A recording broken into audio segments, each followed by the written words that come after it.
may remember me from my television shows in the 1980s and 90s, and now I host two regularly live streamed virtual magic shows.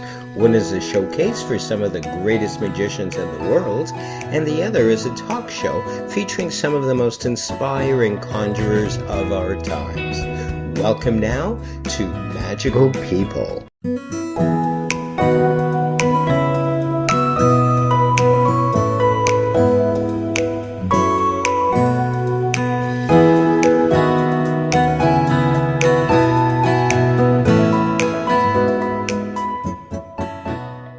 And welcome back, everybody, to Magical People Live with my very, very special guest, Holly Knightley. And so excited to have you back. How are you this day, Holly? I am excellent, thanks. Excited to be back. Yay! So glad you're back. I almost feel like we're doing a theme this month. We had my friend, I think it was last week, Susie Maloney, the Yep. horror writer, and we've got another horror writer on this week. I love your style. I'm not just saying that to be nice. I'm not just saying that because you're my guest today. But my wife Susan has just finished Giggles, and I glanced through it. I have to make time to read more stuff. And I just love the sensibility. I love the humor you mix in, the dark humor especially, and a little bit of sex, a little bit of rock and roll. No, I'm just joshing, that you put in as well. I want to talk about your latest release, Houses Have Secrets. I'm going to read from the promo unabashedly. The Addams family meets the haunting of Hill House, mysterious deaths, conspiracies, money problems. Is the Eleanor Fielding house a tourist trap or a haunted house?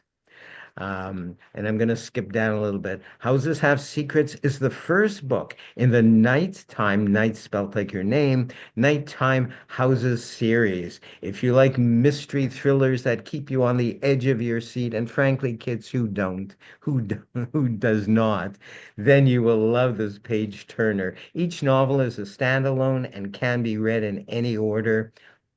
And then it says, buy Houses Have Secrets today and find out if secrets can kill. So, how can you resist that copy, huh? Hopefully people do not. Let them live, let them live. Oh, I just want to let people know that my co-host Cheryl, she's busy watching the theater kids. So there you go. Hopefully she'll be back in a couple of weeks, a few more weeks. Yes. So, Holly, I want to start off right away by talking about what we chatted a bit off camera before we started. Where do you get your inspiration from? Is it nightmares? Is it that fertile mind? Where does it come from? So normally it comes from my real life because despite being a hermit, lots of weird things have happened to me. So I generally draw upon like real life strange things. But this particular book actually came to me in a dream, and it's my first book I've ever written based off of my dream. I have other ideas like from like my sister had a dream that it's like kind of all worked out. Like it was like, oh, this is a good idea. We can use this and twist this. But this is like the first one where it was yeah, like my dream. So that's really exciting. Um because I kind of feel like it was like something that when you like dreams like subliminal, like something was telling me something like, oh, like here's an idea for you.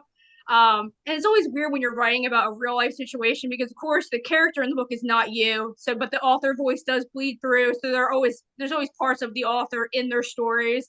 Um but yeah, so this was really a lot of fun. So that was step out my Awesome. comfort zone a little bit, you know, because it's kind of like I got the dream maybe lasted like 30 seconds before I got so excited I was dreaming of not doing schoolwork or taking a test that I was like, oh my goodness, I'm so excited. And, you know, so then I was like, so the whole book was really about chasing this weird feeling about this girl that was adopted. And she has this idea that even though she loves her family, that they're trying to kill her and they all live in this haunted house. So that's kind of roughly the setup of this Adams family. Everyone in the book is an extremely wacky character. I tend to write more character driven than plot driven. Of course, the best of both worlds is like nice in the middle. But for me, I always kind of like to come up with like the character. Once you understand that character, people say writer's block. Well, that happens a lot when people don't understand the character they've created and you're trying to make them do something to fit into plug into this plot that character wouldn't do. And that's when you run into those issues. But if you can understand what motivates a character, then the rest of the story really writes itself, at least in my experience. So thus far, thank goodness. Knock on wood.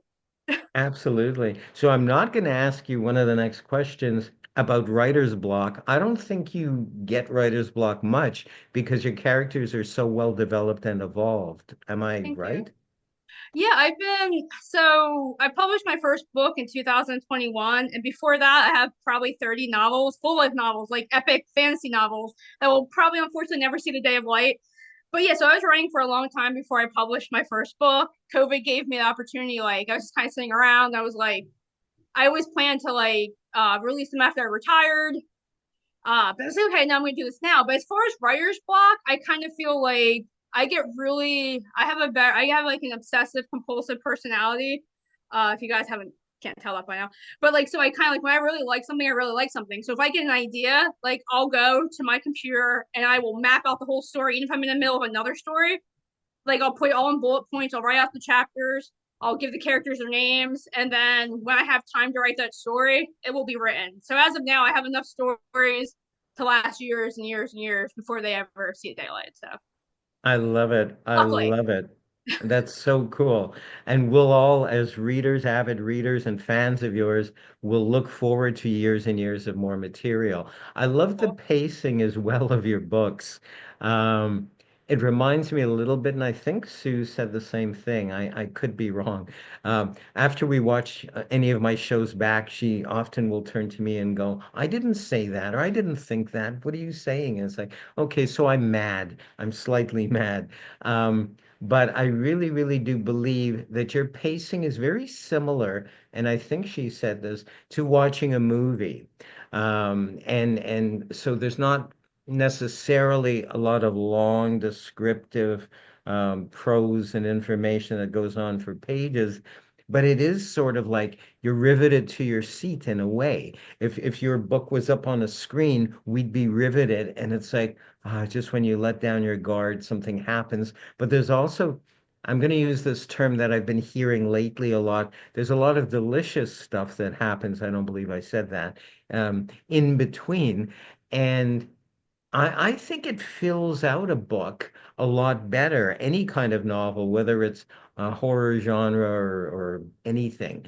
Um, so about your pacing, you just let it flow. Does it almost write itself as you stated earlier? Do you develop the characters? Are they people that you know, maybe, or they're based? You probably shouldn't admit that, but are some of the people in your novels based on people you may know, and therefore it might evolve itself, the storyline. What do you do? Because I know there's a lot of people out there who are just on the brink of writing any kind of genre of book, but fiction. yeah. So interestingly enough, the characters in my book, like this is gonna sound really weird. I probably shouldn't admit this, but I feel like I have like 100,000 faces. So a lot of the characters, I really don't draw characters from people I know. Because I know like my first book, my sister's like, "This is me." I was like, "Well, actually, it's me. It's like one of my versions of myself." Like you know what I mean? Like when you're being determined because you're doing something or you're being lazy. I was like I said, I get the motivation first, and that becomes I pick one thing that motivates the character, like their ultimate goal in the book or their ultimate goal in life. Like my goal is to please my boyfriend, or my goal is to be successful, and then that kind of becomes how I would deal with that situation. But as far as pacing, I have gotten some things about pacing being slow in some of my books, but so there's different types of books, right? So like the epic, some of the fantasy books of today, I'm not talking like Tolkien time, but today it starts off with like someone like axing someone's head off, like crazy stuff, because readers of today want this instant gratification, right? They're not willing to put the work in. A lot of readers, it's true. Sorry, guys, I'm also a reader, so I get this. So, like, they don't want to put the work in. But sometimes I feel like more than a horror writer, I'm a suspense writer. And kind of, I'm loosely quoting Alfred Hitchcock here. people aren't scared of the gun. They're scared of like when the bullets get hit. They're scared of knowing that there's a bullet in the gun, not necessarily the gun. So for me, sometimes depending on the story, like I try to start off the first chapter like something exciting has happened, but you do have to get to know the characters, guys. Like I can't go into an instant like axing your head off, because then that's not really a plot. And why do you care if someone dies? Because you're not invested in that character. Um, but yeah, for the novellas, there's definitely I try to be as poignant as possible. I try to keep them around a 2 hour read. Giggles is a little longer, probably like a 2.5 hour read. But so yeah, I am always mindful, like, is this important to the plot? Especially with my longer type books, the series. Like you guys may think, like some readers might be like, oh, well, you're giving me information I don't need to know. Well, that's not really true if you continue the book. And I've gotten a lot of reviews like, oh, I'm glad I stuck with it because it all makes sense. My personal writing style is discovery, whether it's first person or third person. The reader is discovering everything that's happening with the main character. I So I don't love front it. load you. So a lot of authors will be like, oh, there was a fire and now there's a ghost haunting this house. With me, if you are you're with the main character in the driver's seat, so you don't know anything she doesn't know. And again, first or third person. Some people I like really require my readers to think a little bit. Some readers like to be like think, others do not. But at the end, if you don't catch all the little clues I give you, I do make sure it comes around. I make sure at the end, if you missed all those little cues, that you understand, because everyone has a different reading comprehension, and I want to make sure that everyone can enjoy it regardless of that at some point. Yeah, but I'm not gonna like dumb down it or anything. You either like to think and have a slow burn and be like, wow, at the end, or even during it, So, but as far Excellent. as like as far as getting like your first book out, someone's on the verge, like my I guess my advice would just be there's no such thing as perfection in writing. There's always gonna be a typo. Like, and there's always gonna be someone who's a better writer than you, whether it's in skill or whatever. So just put it out there. And for me personally, I try to be poignant with descriptions. And I think like Charles Dickens is like the master of dialoguing. Like that's why his books are so classic. Like because you even though he does at times describe things quite like vividly, it's like you hear it in their voice. So it's what they say more. You know what I mean? So I kind of try to do that with my books. Like hopefully, even though there's dialogue tags that say he said, she said, hopefully you know who's speaking without that. Is my goal. Perfect. I I hope. want to brag a little bit about you. I put a clip together of some of your works. So let's just take a look, shall we?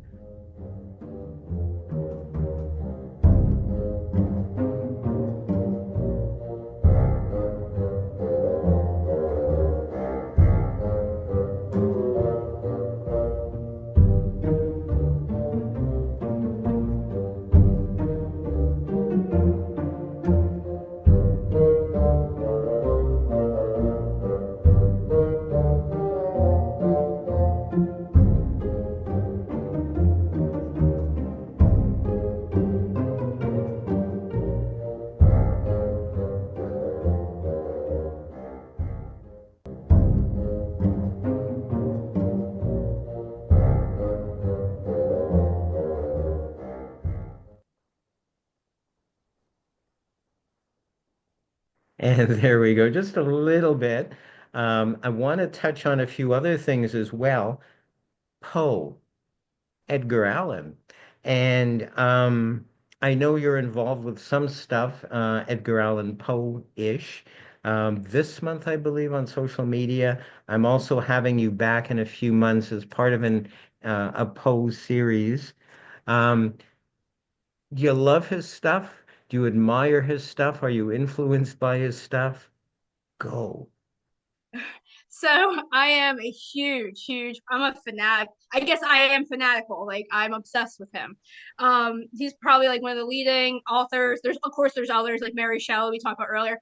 Franz Kafka is huge. If you guys have never read a Franz Kafka, he's absolutely amazing. I wish I spoke German so I could read in the original language. But Edgar Allan, who he's inspired all these people. Well, he hasn't, not Mary Shelley, but that's a whole other talk. But anyway, but yeah, so I love him. March 29th. I'm really good friends with the two hosts. It's a podcast called The 6 Degrees of Edgar Allan Poe, where they talk about every way he like influences life. And then they also do a book club, which of course I'm a part of, and they're doing a poetry contest. So April is poetry month.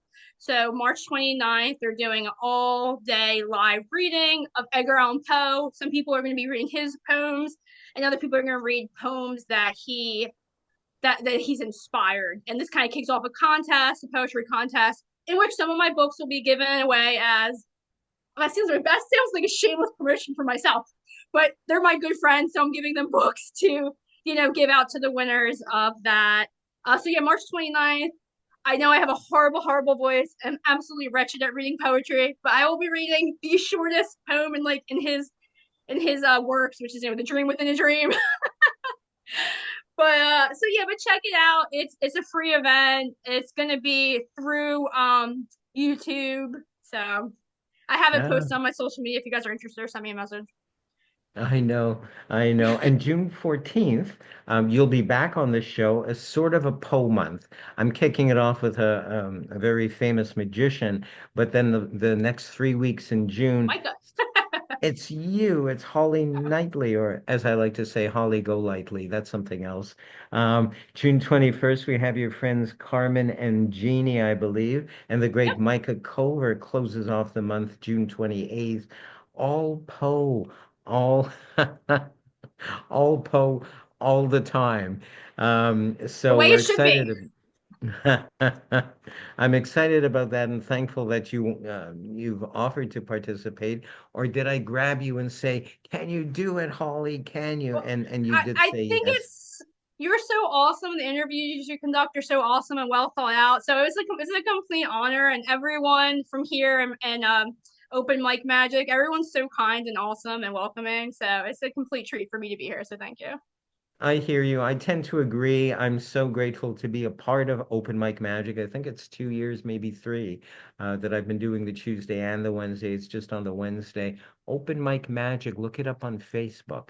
In any case, yeah, it's a Absolutely. great community, and I'm so thankful that some of that community visits us here and visits my first Friday of the month magic shows as well. Because we have a lot of the talent from there as well, plus my own folks. You fit in. I think that's the whole thing, Holly. I think as magicians and performers and entertainers, we're a little bit quirky. I might be exaggerating when I'm saying a little bit quirky, but or we could be a lot quirky.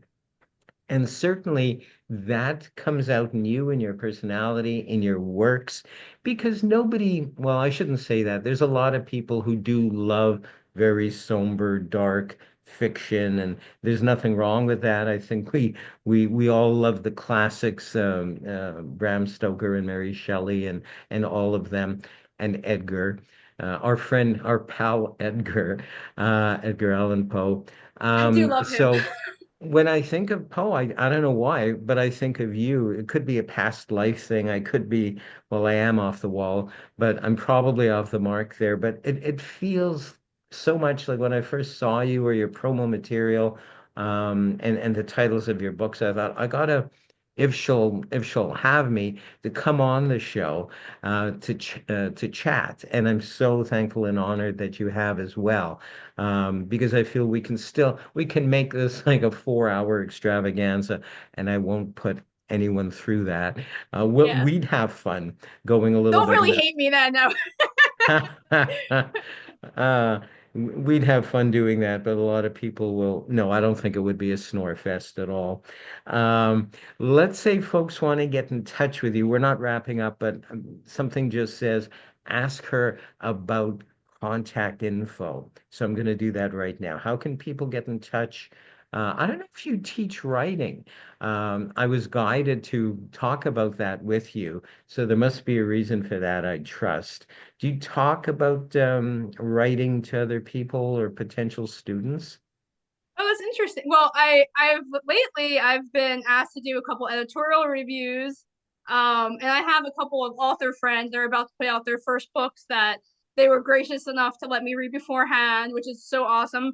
They haven't actually released that yet, so I'm not going to say anything. But so yeah, if I can help, I can help, especially in the indie market. There's like a lot of stuff. I mean, I'm kind of have like a type A, like I said, I'm an obsessive person. So like, I did a lot of research. Holly Knightley is my second pen name. I made a lot of mistakes the first time over. I made a lot of mistakes the second time over. But since I have a readership now, I'm not going to go ahead and like, oh, erase and start over. It is what it is at this point. I kind of feel like as long as if you make a mistake and you learn from it, then that mistake was worth that mistake. But yeah, anyone I'm helping, I've been helping a couple people kind of get their foot in the door. Always anybody wants editorial reviews, obviously. I'm actually a cross the genre reader. Ironically, my favorite thing to read is YA. I just actually just read the Howl's Moving Castle. Alfonso from the group suggested that to me, and I'm like loving it because I love young adult. But yeah, so I read, even though I write, like I read less in the genre I write in, I guess, which is kind of a weird thing because you should know your market. But I mean, I do read in that as well. And of course, if anybody puts out a girl in Poe book, I read it and I review it, and they're like, which like I don't, what I mean? If you see Holly, that's me. I'm Holly. I know it's not the most common name of the plant. I love it. I get that though, that you don't read a lot of your own genre that you write in. I bet you a lot of magicians, a lot of my peers, they think that I'm all over magic, that I'm reading or watching the latest videos and buying all the latest tricks. But having been in the field so long and having done about 250 shows a year for about at least a dozen years, and still doing not as many shows anymore because there's no market out here. I didn't say that. Very little market. I didn't say that either. But in any case, I find that I'll just skim through stuff. I get emails every day, at least a dozen magic related purveyors of magic tricks and all that sort of thing. And it's like, unless it grabs me, there's and really, there's very little that catches my eye. I'd rather read or participate in anything but magic in my spare time, like music. A lot of people don't know that I've been I guess you would call me an accomplished musician for many years, writing mostly like folk and soft rock stuff, and I've put out about a dozen CDs. CDs. Wow, does that still exist? I'm not sure. I still Um, have mine in case the apocalypse hits. so I totally get that. In my spare time, I'm not necessarily reading about the latest trick or how to perform this or that. In fact, just lately, it was actually thanks to Open Mic Magic and Kevin and Martin Duffy. I actually went and I ordered something from the UK and I performed it. Actually, you helped me do that effect. That was Uh, really good. That was really good. I was really, really because kind of sometimes I feel like I know how something's happening, but you totally had me. That was excellent. That was the whole presentation. It was yeah. It was it and was that's it was a thanks, banger. that's the presentation is my own, but the trick itself, or the effect, as we should call it, for me is a brand new, and certainly the methodology, which I won't speak about. And I almost went and was going to do magic with you again tonight, and I thought, no, let's save that for the Wednesdays. We'll keep the magic on the Wednesdays, and this purely as a chat show. But that's a typical example of me not running out and buying everything anymore. it Not that there's expands your horizon. It expands your horizon. Like like there's like a thing in the writing community. There's only so many ways to tell a story. But you have to think of a new creative way. So I feel like yes. kind of reading across the board, or reading like a fantasy or a YA or something like that. Or I read my first romance this year, which was really good. So I'm waiting for the second Wow. book in that series because I know my old editor was like, yeah, because like I kind of have a man brain when it comes to romance. So she's like, yeah, like this whole like, and one of my very very early books, this whole romantic scene because it wasn't a romance. Like that's not my goal, but I do mash a little bit of everything in it. She's like, you need to read some romance. I'm like, ugh. But I actually, so like yeah, like 6 years later, I finally read a romance, and I was like, okay, well, it's essentially what I thought it was going to be, but I enjoyed it. So yeah, I'm just trying to expand, because there's good in every genre. So like yeah, and yeah, sometimes it's a fresh air to try something new. Absolutely. And it is good. It is good. I will. voraciously check out stuff that catches my eye in the world of magic. Basically, there's nothing new, but the UK seems to be a hotbed for new methodologies and more original effects than we'll say in North America. Because France and Spain and Portugal, they have a lot of incredible magicians with new types of effects. So I'll often go there on social media and have a look and have a peek? Or is it just, oh, it's another card at any number or card at impossible location, which I'm going to probably, I may do that on Wednesday open mic. Essentially, a card vanishes from one place and reappears somewhere else. There's a million, Holly, a million. Maybe literally means to accomplish that, a million different places for a playing card to end up in a wallet, in the person's pocket, under a shoe. Don't get me started. And so, Well, that would um, yeah, that would be impressive. I do love that though. I love when like yeah, because I knew Tommy had done one where it was like in his he had it in his back pocket, and yeah, he's yes, really good at faking me out because I was like, oh my goodness, it had to be me. I must have done like thought this right. I must have saw something. I was like, oh, it's in his back pocket. I You got love me. it. Well, personally, I think Tommy's a genius, though I don't Yes. know if he'd agree, and I don't want to embarrass him because I see him in our audience there. But he is, and I don't think he realizes how much of a genius he is. And if I Yes. had enough money, I'd buy all his stuff because hopefully he's going to put his Magic for Magicians site up again where he's selling some stuff or not. Time will tell. And actually, I just confirmed getting Tommy on this show. I believe it's in July. Yes, July 26th. So we'll look forward to. And Tommy, I think, was on my second show here in this incarnation of it. I had to have him on. Um, because he's so fascinating and he does amazing mentalism and bizarre, what we call as magicians, bizarre magic. That's more the spooky stuff, which I really dig as well. So, Absolutely. Absolutely. uh, and I'm so glad and thankful and honored that you are part of our audience, part of the open mic and part of my shows as well. It means a lot. And I sometimes see the enthusiasm in your eyes. I don't know if it's madness or enthusiasm. It might be a little bit of both, but hopefully. And I want to emphasize as we begin to close, houses have secrets. Where can people buy it? Where can people find it? Yeah, that book's out for ebook or paperback. Primarily probably Amazon's the easiest. It should also be available on online bookstores. Excellent, excellent. I love Amazon. So it's Yeah. easy to access your books. I think all your books are on Amazon, are they not? Yes, they're all yeah, I use different publishers, but they're all through Amazon. Everything's on there. Yep. Perfect. So One little an spot. e social media or email address, how can people get in touch with you if they want? Yeah, Holly Knightley. I'm on all platforms. I guess primarily Instagram these days, but I will see on anything. I do have a website, hollyknightley.com. Yeah, send me a message or follow me or whatever. Excellent. I want to thank you again, Holly, so much for joining us this day. A pleasure and an honor. We could go on and on. We could make this a several show extravaganza. Um, thank you. I hope you will come back. Absolutely. I'll be here in June. Yay. It's on my Awesome. website, so now it's official. I actually updated my website. Can't wait to see it. We'll look forward to seeing you soon. Thanks, Holly. Thank you so much.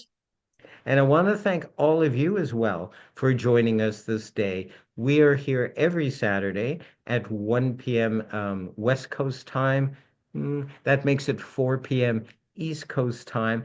And in the UK for the next couple of weeks, it's going to be 8 p.m., but then they're going back to 9 p.m. UK time in about a month, more or less. Thank you all so much for visiting us this day. We'll see you all really soon.